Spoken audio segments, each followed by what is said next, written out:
تو مقدسہ ماں مریم سے بڑھ کر کون خدا کے قریب ہو سکتا ہے؟ بولو مقدسہ مریم کی، بولو مقدسہ مریم کی۔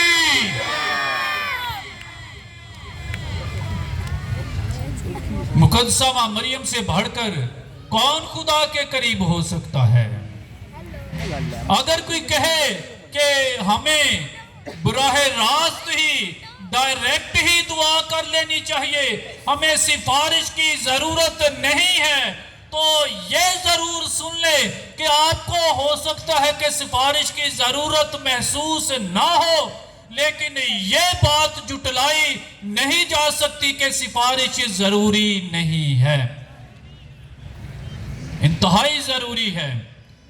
تو پہلی بات میں نے بتائی کہ جو خدا کے زیادہ قریب ہے، خدا اس کی زیادہ سنتا ہے۔ دوسری بات، مقدسہ ماں مریم کی سفارش اس لیے بھی زیادہ ضروری ہے اور پر اثر ہے کیونکہ مقدسہ ماں مریم کی شان اقدس باقی تمام انسانوں سے بڑھ کر ہے۔ مقدسہ ماں مریم کی شان اقدس باقی تمام انسانوں سے کیا ہے؟ بڑھ کر ہے، اس لیے کہ وہ خدا کی بندی ہے، اس لیے کہ وہ روح القدس کی ہیکل ہے، اس لیے کہ وہ خدا کی ماں ہے، اس لیے کہ خداوند خدا نے اسے بلند مرتبہ عطا کیا ہے۔ آج کی جو دوسری تلاوت پڑھی گئی ہے اس کو بے شمار دفعہ ہم نے سنا ہے، اور جو بائبل مقدس کو پڑھنے والے ہیں، جو اسی کو پڑھ کر اپنے اپنے مقصد کی آیات نکال لیتے ہیں، کیا کبھی مکاشفہ کی کتاب کو پڑھا ہوگا؟ کیا مکاشفہ کی کتاب کے 12ویں باب کو جھٹلا سکتے ہیں؟ کیا مکاشفہ کی کتاب کے 12ویں باب کی اس تلاوت کو جھٹلا سکتے ہیں کہ جس میں لکھا ہے، ماں مریم کی شان کی بات ہے نا، جس میں لکھا ہے کہ ایک بڑا نشان آسمان پر نظر آیا، نشان ہے اور چھوٹا نہیں ہے، بڑا نشان ہے، اور بڑا نشان کون سا ہے؟ اس کائنات میں ہمارا جو نظام شمسی ہے، ہماری تو سائنسدانوں کی پہنچ یہیں تک ہے، اس کو بھی مکمل طور پر دریافت نہیں کر سکتے۔ وہ سورج کے چوگرد سارے گھومنے والے سیارے، زمین کے علاوہ چند کی ہم بات کرتے ہیں، کبھی گنتی 8 ہو جاتی، کبھی 9 ہو جاتی، جیسے جیسے چیزیں دریافت ہوتی ہیں، لیکن وہ سارے سورج کے چوگرد جو ہے وہ گھومتے ہیں، یعنی اس پوری زمین پر اور اس پورے نظام شمسی کی ساری اگر شان کو اکٹھا کیا جائے تو وہ سورج کے چوگرد گھومتی ہے۔ اور وہ بڑا نشان کیا تھا؟ ایک خاتون تھی جس کے سر پر 12 ستاروں کا تاج تھا، اور سائنس بتاتی ہے کہ کچھ ستارے جو ہمیں ایسے نظر آتے ہیں یہ بہت زیادہ دوری پر ہیں، ہو سکتا ہے کچھ ہماری زمین سے بھی بڑے ہوں، اور اتنے بڑے بڑے ستاروں، ایک نہیں، 2 نہیں، 3 نہیں، پورے 12 ستاروں کا تاج مقدسہ ماں مریم کے سر پر ہے۔ اور یہی بات ختم نہیں ہوتی، شان کی بات یہی ختم نہیں ہوتی، 12 ستاروں کا تاج ہے، اور جس نے سورج کو اوڑے ہوئے ہیں۔ ہم اگر سورج پوری آب و تاب کے ساتھ چمک رہا ہو تو ہم اس کی طرف ڈائریکٹ دیکھ نہیں سکتے. زیادہ دھوپ نکلے تو ہمیں سن گلاسز لگانے پڑتے ہیں کیونکہ اس کی روشنی بہت زیادہ ہے, اوئے ہماری آنکھوں کو خراب کر سکتی ہے, اتنا نور ہے. لیکن مقدسہ ماں مریم کے نور کی حد, مقدسہ ماں مریم کی شان کی حد, مقدسہ ماں مریم کے رتبے کی حد دیکھیں کہ اس نے سورج کو اوڑے ہوئے ہے اور چاند اس کے پاؤں کے نیچے ہے. بولو مقدسہ مریم کی, بولو مقدسہ مریم کی. مقدسہ ماں مریم کی شان اس قدر عظیم ہے کہ جتنے بھی شفاعت کرنے والے ہیں سب سے زیادہ رتبہ مقدسہ ماں مریم کا ہے. اسی لیے اس کی سفارش, اس کی شفاعت بھی پراثر ہے, پراثر سفارش ہے. وہ کچھ کہہ دے تو نہ خدا اس کی بات کو ٹالتا ہے اور نہ خدا کا بیٹا خداوند یسوع مسیح اس کی بات کو ٹالتا ہے. اور جب ہم اس پراثر سفارش کے بارے میں سیکھ چکے ہیں کہ مقدسہ ماں مریم کی سفارش سب سے زیادہ پراثر ہے, تو ظاہر ہے جب یہ سفارش پر اثر ہوگی تو جس کے لیے بھی کی جائے گی, جس کے لیے بھی کی جائے گی وہ بغیر معجزہ پائے رہ نہیں سکتا, بغیر معجزہ پائے رہ نہیں سکتا. اس لیے مقدسہ ماں مریم کی سفارش پراثر سفارش ہے جو معجزات سے بھر کر ہے, معجزات سے بھری ہوئی ہے. اور اس لیے جب معجزات کی بات کرتے ہیں تو معجزات تو بے شمار ہیں. یہ آخری پوائنٹ ہے, مختصر طور پر بیان کر کے کلوز کرتے ہیں کہ زیادہ مقصد, زیادہ بات کرنے کا مطلب, میرا مقصد سفارش شفاعت کو بیان کرنا تھا. معجزات آپ جانتے ہیں, اس کے بارے میں گواہیاں آپ نے بے شمار سنی ہیں, آپ کی زندگی میں بھی بے شمار معجزات ہوں گے. ریورنڈ فادر طارق جارج نے کتاب لکھی ہے گلدستہ معجزات, مریم آباد جبلی کے موقع پر اس کی رونمائی بھی ہوئی ہے.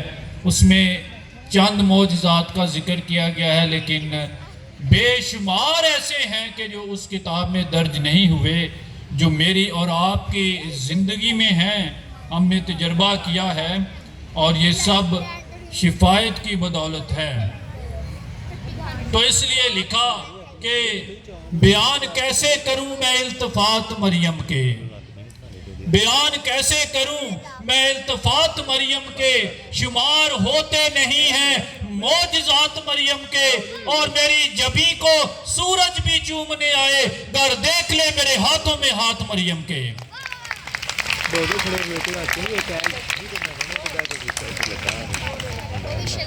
اگر میں نے کہا معجزات کی بات کریں تو مقدسہ ماں مریم اور معجزات یہ مجھے ایک ہی سکے کے دو رخ لگتے ہیں. مقدسہ مریم اور معجزات ایک ہی سکے کے دو رخ لگتے ہیں, کیونکہ مقدسہ ماں مریم کی ساری زندگی ہی ایک بہت بڑا معجزہ ہے. مقدسہ ماں مریم کی ساری زندگی ہی ایک بہت بڑا معجزہ ہے. اگر پیدا ہونے سے لے کر اس کے آسمان پر جانے کی بات کی جائے تو قدم قدم پر معجزات نظر آئیں گے. اگر پیدا ہونے سے بھی پہلے کی بات کی جائے تو اس کا پہلی تلاوت کے مطابق تکوین 3 باب کی 15ویں 14ویں اور 15ویں آیت میں اس کا منتخب کیا جانا، اس کی پیدائش سے سالوں پہلے، صدیوں پہلے اس کا نام خدا کے ذہن میں آ جانا، اس کا ذکر بائبل مقدس کے آغاز میں آ جانا کسی معجزے سے کم نہیں ہے، کسی معجزے سے کم نہیں ہے۔ پھر اس کا پیدا ہونا، بزرگ یویاکیم اور بزرگہ حنا جو مقدسہ ماں مریم کے والدین تھے، ان کے گھر مقدسہ ماں مریم کا پیدا ہونا ایک معجزہ ہے۔ مقدسہ ماں مریم کی پرورش ایک معجزہ ہے۔ جب ہم دوسرے مذاہب کا بھی مطالعہ کریں تو ہمیں پتہ چلتا ہے کہ مقدسہ ماں مریم کو ہیکل میں معجزانہ طور پر پھل فراہم کیے جاتے تھے، اور پھل بھی بے موسمی پھل فراہم کیے جاتے تھے۔ آج کل تو 12 مہینے ہی ہر پھل ملتا رہتا ہے، لیکن تب فرق بات تھی۔ ہم اسلامی تعلیم میں یہ پڑھتے تھے، اپنے اساتذہ سے گورنمنٹ سکولز میں سنا کرتے تھے کہ جب مقدسہ ماں مریم کی بات کرتے تھے تو وہ کہتے تھے کہ ہیکل کے اندر، اور جب اگر آپ غیر الہامی تحریروں کی بھی بات کریں تو وہاں پر بھی ذکر ملتا ہے کہ مقدسہ ماں مریم کو جب ہیکل میں پیش کیا گیا تو وہاں پر خدا معجزانہ طور پر پھل فراہم کرتا تھا۔ پھر جب مقدسہ ماں مریم کے پاس خدا کا فرشتہ آتا ہے تو وہاں پر بھی معجزوں کی بات ہے، وہاں پر خدا کے بیٹے کے انسان بننے کی بات ہے جو معجزے سے کم نہیں ہے، وہاں پر کلمے کے مجسم ہونے کی بات ہے، وہاں پر مقدسہ ماں مریم کو جو انسانوں میں عزت پا چکی تھی سلام کرنے کی بات ہے، عزت اور احترام کی بات ہے، وہاں پر نجات کے منصوبے کے شروع ہونے کی بات ہے۔ جب ہم یوحنا استباغی کا ذکر سنتے ہیں، مقدسہ ماں مریم الیصابات کے پاس گئی تو وہاں پر الیصابات نے جیسے ہی مقدسہ ماں مریم کو سلام کیا تو بچہ اس کے بطن میں خوشی سے اچھل پڑا، اور الیصابات جو ہے کیا لکھا ہے روح القدس سے بھر گئی۔ کیا یہ کسی معجزے سے کم ہے؟ مقدسہ ماں مریم کی زندگی کو دیکھیں تو قدم قدم پر معجزے نظر آئیں گے۔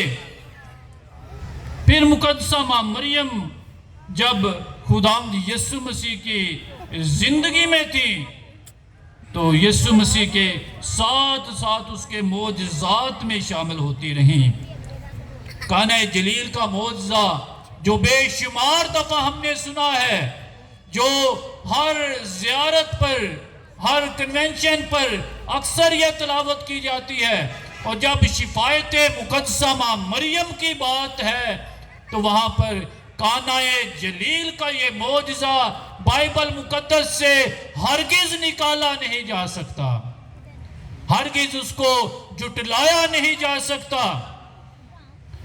وہاں پر خداوند یسوع مسیح کے یہ الفاظ کہ اے خاتون میرا وقت ہنوز نہیں آیا، لیکن خداوند یسوع مسیح یہ بھی جانتے تھے کہ ماں نے کہا ہے تو ماں کی تابع داری میں یہ معجزہ کرنا ضرور ہے، اور خداوند یسوع مسیح نے اپنا پہلا معجزہ کر کے اپنا جلال ظاہر کیا، اور یہ بات سب پر عیاں کر دی کہ مقدسہ ماں مریم کی سفارش کتنی پر اثر ہے۔